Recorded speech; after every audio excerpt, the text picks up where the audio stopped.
Rural మండలం వలసపాకల గ్రామ panchayat Kakinada public school ప్రక్కన ఉన్న పార్కులో వాకర్స్ సేద తీరేందుకు జిఎస్ ఫౌండేషన్ ప్రతినిధి గుత్తుల శ్రీనివాస్ 4 సిమెంట్ బల్లలను స్పాన్సర్ చేశారు.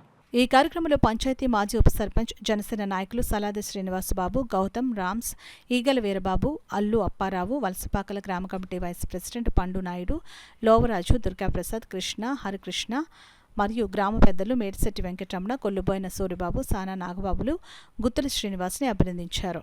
కాకినాడ రూరల్ వలసపాకల గ్రామ పంచాయతీ పరిధిలో కాకినాడ పబ్లిక్ స్కూల్ పక్కన పంచాయతీ పార్కు స్థలంలో ఈరోజు జిఎస్ ఫౌండేషన్ వారు గుత్తుల శ్రీనివాస్ గారు ఈరోజు 4 బల్లలో మనకు డొనేట్ చేశారు.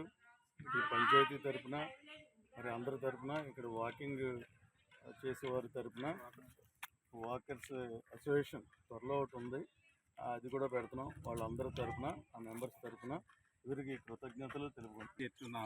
పార్కులో నన్ను 4 బెంచీలు ఇవ్వమని కోరగా నేను 4 బెంచీలు డొనేషన్ చేయడం జరిగింది. నాకు ఈ అవకాశాన్ని ఇచ్చిన ఈ వాకర్స్ అందరికీ, అంటే ఈ వాకర్స్ అందరికీ కలిపి నాకు ఇది ఒక అదృష్టంగా భావిస్తున్నాను. ఈ అదృష్టాన్ని ఇచ్చిన వీళ్ళందరికీ నేను నా హృదయపూర్వక కృతజ్ఞతలు, అభినందనలు తెలియజేస్తున్నాను. భవిష్యత్తులో ఏమైనా కావాల్సింటే కొంచెం మొక్కలు లాంటివి ఏమైనా అవసరం అయితే మొక్కలు కూడా డొనేట్ చేస్తానని నేను మూలంగా తెలియజేస్తున్నాను.